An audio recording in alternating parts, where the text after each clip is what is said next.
Welcome to the Explainer. Malaysia all too often gets treated as just this quick little layover between Thailand and Singapore.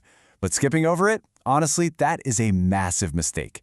As we're going to see today, Malaysia is incredibly culturally rich, geographically diverse, and, most importantly for us, surprisingly affordable for savvy backpackers. We're talking sprawling urban jungles, historic colonial ports, lush tea plantations, and pristine beaches. We are going to craft the absolute ultimate 10-day itinerary that maximizes your experience without draining your wallet. Okay, let's dive into this, because everything we discuss today is anchored by this single, beautifully low number, 115. That is your baseline daily budget in Malaysian ringgit. By sticking to this 115 MYR daily limit, you're going to see exactly how accessible this country truly is. We're talking about a budget that covers your bed, your transit, your activities, and some of the most mind-blowing food on the planet. Here's our roadmap for the trip. First up, the blueprint. Second, day 1 in historic Melaka. Third, days 2 to 4 in thrifty Kuala Lumpur. Fourth, the Cameron Highlands. Fifth, Penang, food heaven. And finally, we'll wrap up choosing between Langkawi or Ipoh. All right, let's get into Section 1, the blueprint. Now, what's really interesting about this breakdown is just how we construct that 115 ringgit budget. The massive savings, they're literally hiding in plain sight. Hostel dorms are going to run you anywhere from 20 to 70 MYR a night, but the real magic happens with your food and transport. By prioritizing vibrant street hawker centers, your meals drop down to just 2 to 15 MYR. And public transit? Malaysia has an incredibly efficient system where local buses and trains cost a mere 1 to 15 MYR.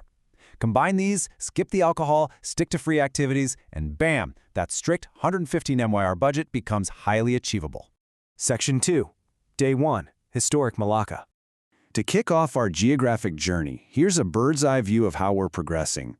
We're starting down south at Melaka, moving centrally into Kuala Lumpur for 3 days, heading inland and uphill to the Cameron Highlands, pushing northwest to Penang, and finally ending in the far north in Langkawi or Ipoh.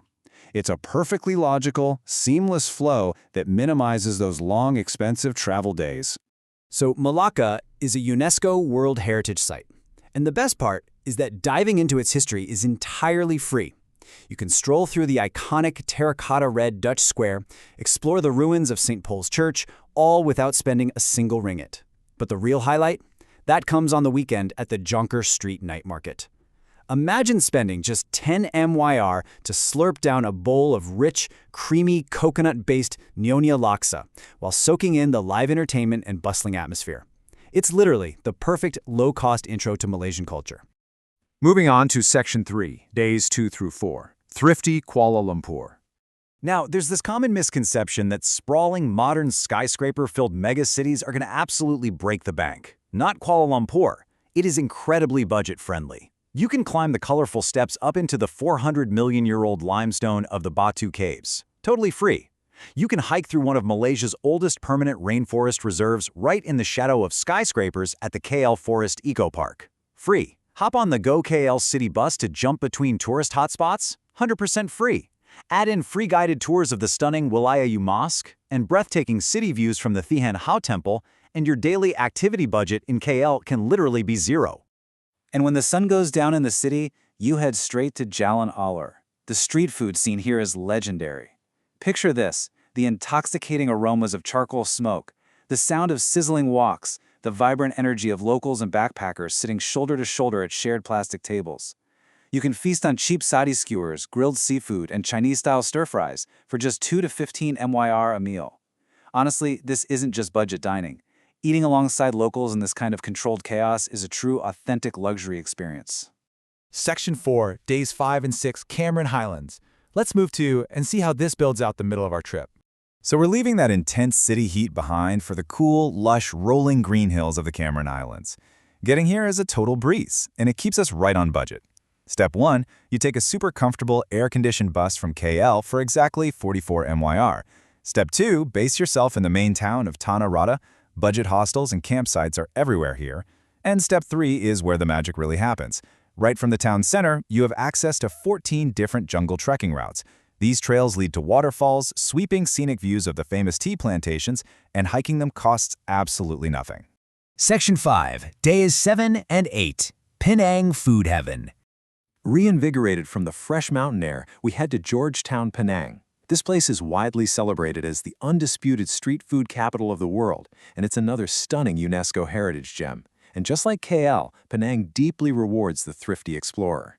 You can navigate the city using the free Cat City bus. You can spend hours just wandering the colorful, historic alleys, hunting for Ernest Zakharevich's famous interactive street art murals. You know, the ones that seamlessly blend physical objects, like real bicycles, right into the paintings. You can also explore the Clan Jetties, which is this fascinating traditional floating village built on stilts over the water. And yep, you guessed it, all of these cultural highlights are completely free. So, the crucial point is, you save your money on activities so you can spend it all on Penang's legendary food. Though honestly, you won't even need much. For mere pocket change, somewhere between 3 and 10 MYR, you can feast on unbelievably complex dishes. We're talking sizzling char kway teow loaded with shrimp and soy sauce, tart and spicy tamarind Penang laksa, and incredibly rich nasi kandar rice dishes. Hitting up hawker centers like Red Garden Food Paradise gives you access to recipes passed down through generations. It's a culinary adventure you are never going to forget. Section 6. Days 9 and 10. Langkawi or Ipoh. For our final days, we hit a bit of a fork in the road, and this brilliantly illustrates the sheer diversity of Malaysia, all while staying totally within our 115 MIR budget. If you want a super relaxing finale, choose the archipelago of Langkawi. You can soak up the sun on the free white sands of Pantai Sinang, swim in the Telaga Tujuh waterfalls, and take advantage of the island's duty-free status. Or, if you prefer an off-the-beaten-path cultural dive, head over to Ipoh. Kind of known as a less touristy version of Georgetown, Ipoh offers its own free colonial street art, stunning limestone cave temples like Sampotong, and the chance to sip on their world-famous, affordable white coffee.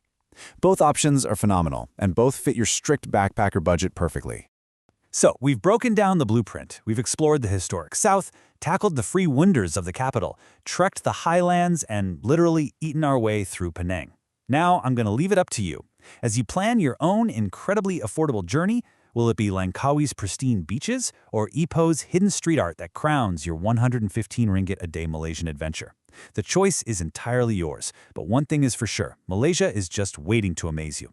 Thanks so much for joining me on this explainer, and hey, happy travels!